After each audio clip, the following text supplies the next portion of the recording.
നമസ്കാരം, പുതിയൊരു വീഡിയോയിലേക്ക് സ്വാഗതം. ഇപ്പം നമ്മുടെ കേരളത്തിൻ്റെ അവസ്ഥ എന്താണെന്ന് എല്ലാവർക്കും അറിയാം. നമ്മുടെ നാട്ടിലിപ്പം വളരെ മോശം അവസ്ഥയാണ്. 2018 മികച്ച രീതിയിൽ അല്ല അതിനേലും വലിയൊരു ദുരന്തമാണ് നമ്മുടെ കേരളത്തിൽ ഉണ്ടായിരിക്കുന്നത്. വലിയൊരു പ്രളയം തന്നെയാണ്. നാടെങ്ങും തോരാമഴയും വെള്ളക്കെട്ടുമാണ്.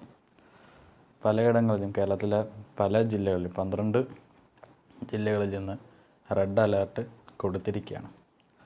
അതുപോലെ തന്നെ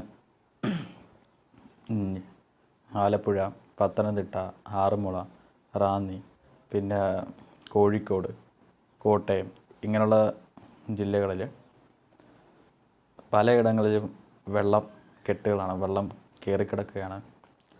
ഇപ്പം 2 നില വീടിൻ്റെ പൊക്കത്തിൽ വരെയാണ് വെള്ളം കയറി കിടക്കുന്നത്. ഇപ്പം ഒരുപാട് ക്യാമ്പുകളൊക്കെ തുറന്ന് വെച്ചിട്ടുണ്ട്. ഏകദേശം 100 കണക്കിന് ആളുകളാണ് ക്യാമ്പുകളിൽ കഴിയുന്നത്. എന്നാലും ചില ആളുകൾ ഇപ്പോൾ വീട് വിട്ടു പോകാനായിട്ട് അവർ ശ്രമിക്കുന്നില്ല. ചിലപ്പോൾ ക്യാമ്പിലുള്ള ബുദ്ധിമുട്ടുകൾ ഓർത്തായിരിക്കാം അവർ വീട് വിട്ടു പോകാത്തത്. അല്ലെങ്കിൽ വേറെ എന്തെങ്കിലും റീസൺ കാണാം. ഇപ്പം കിടപ്പ് രോഗികളായിട്ടുള്ളവരുണ്ട്, അതുപോലെ തന്നെ കൊച്ചു കുഞ്ഞുങ്ങളുള്ളവരൊക്കെ ഉണ്ട്. അപ്പം അവരെയൊന്നും കൃത്യമായിട്ട് നോക്കാൻ കഴിയത്തില്ല എന്നുള്ളൊരു സംശയം കൊണ്ടായിരിക്കാം അവർ പോകാത്തത്. അതുപോലെ തന്നെ മറ്റ് അസുഖങ്ങളൊക്കെ ഉള്ള ആളുകൾ ഇപ്പം ഈ പ്രളയം വന്നുകൊണ്ട് ഏറെ ബുദ്ധിമുട്ടിലാണ്. അതുപോലെ തന്നെ ഇപ്പോൾ സ്കൂളുകളിലെല്ലാം അവധി നൽകിയിരിക്കുകയാണ്. ഇപ്പോൾ എപ്പോഴാണ് ക്ലാസ് തുടങ്ങുക, അല്ലെങ്കിൽ ഈ വെള്ളക്കെട്ട് എപ്പോൾ ഒഴിയും എന്നൊന്നും പ്രഖ്യാപിച്ചിട്ടില്ല.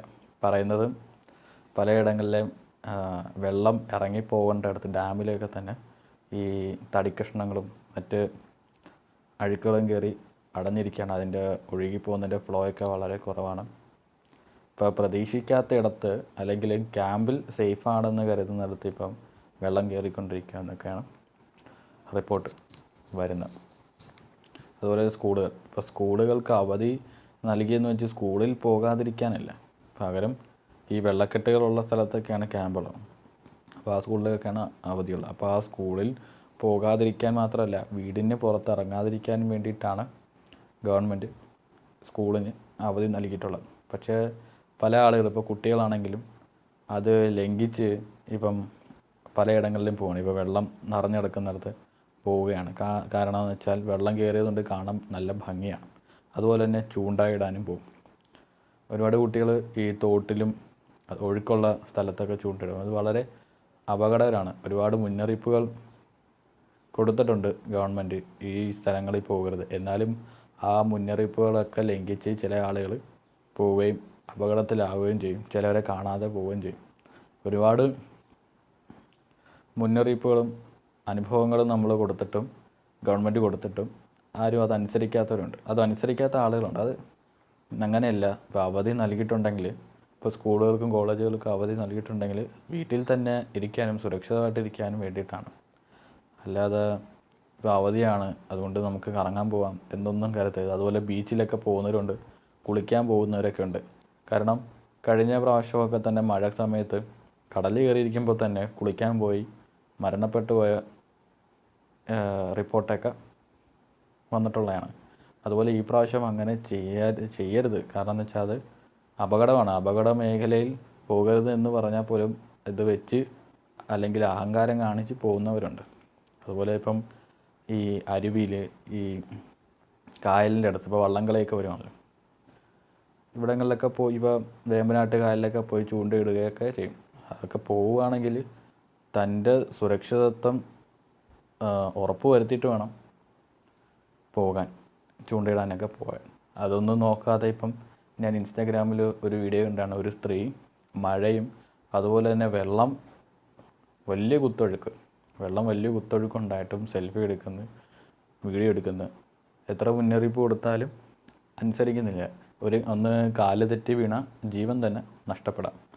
അതുകൊണ്ട് പരമാവധി ഇപ്പോൾ അവധി തന്നിട്ടുള്ളതുകൊണ്ട് വീട്ടിൽ തന്നെ ഇരിക്കുക. അതുപോലെ തന്നെ വീടുകളിൽ വെള്ളക്കെട്ടുകളൊക്കെ ഉണ്ട്. വെള്ളം കണ്ടു എന്ന് വെച്ച് ചുമ്മാ വെള്ളത്തിൽ ഇറങ്ങരുത്. ഇഴജന്തുക്കളൊക്കെ ഉള്ളതാണ്. അതുകൊണ്ട് നമ്മുടെ ആരോഗ്യം നമ്മൾ സൂക്ഷിക്കുക. അതുപോലെ തന്നെ എലിപ്പനികളും മറ്റ് പനികളെല്ലാം വരുന്നതാണ്. ഇപ്പോൾ ഹോസ്പിറ്റലുകളിലേക്ക് ആളുകൾ കൂടുന്നതൊക്കെയാണ്. അതുകൊണ്ട് പരമാവധി നിങ്ങളുടെ സുരക്ഷിതത്വം നിങ്ങൾ കാത്തു സൂക്ഷിക്കുക. വെള്ളത്തിലും അതുപോലെ തന്നെ ഒഴുക്കുള്ള സ്ഥലങ്ങളിലൊന്നും പോകാതെ സേഫായിട്ട് വീട്ടിൽ തന്നെ ഇരിക്കുക. നമുക്ക് ഈ 2026 പ്രളയം നമുക്ക് അതിജീവിക്കാം.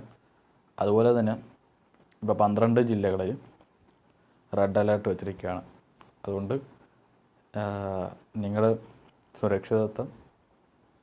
നിങ്ങൾ സുരക്ഷിതമായിട്ട് ഇരിക്കുക. അപ്പം ഇത്രയും കാര്യമാണ് പറയാനുള്ളത്. കാരണം എന്ന് വെച്ചാൽ നമ്മളിപ്പം ന്യൂസ് നോക്കുവാൻ തന്നെ TV ഓണാക്കിയാൽ തന്നെ ഒരുപാട് ന്യൂസുകൾ ഈ പ്രളയത്തിൻ്റെയും മണ്ണിടിച്ചിലിൻ്റെയൊക്കെ ഉണ്ട്. ഇന്നലെ ഒരു മണ്ണിടിച്ചിലിൻ്റെ വീഡിയോ എല്ലാവരും ലൈവായിട്ട് കണ്ടതാണ്. അപ്പോൾ അതിൻ്റെ അപകടം എത്രത്തോളം ഉണ്ട്, അതിൻ്റെ വേഗത, ആ മലയിടിഞ്ഞ് വീഴുന്നതിൻ്റെ വേഗത എത്രത്തോളം ഉണ്ടെന്ന് എല്ലാവരും ഇന്നലെ കണ്ട് മനസ്സിലാക്കിയാണ്. അതുകൊണ്ട് അങ്ങനെയുള്ള സ്ഥലങ്ങളിലൊന്നും പോകാതെ പരമാവധി വീട്ടിൽ തന്നെ ഇരിക്കാനായിട്ട് നോക്കുക. അപ്പം എല്ലാവരും സുരക്ഷിതത്വം നോക്കി നമുക്ക് ഈ പ്രളയത്തെ അതിജീവിക്കാം. അപ്പോൾ നമുക്ക് അടുത്ത വീഡിയോയുമായി വരാം. ബൈ.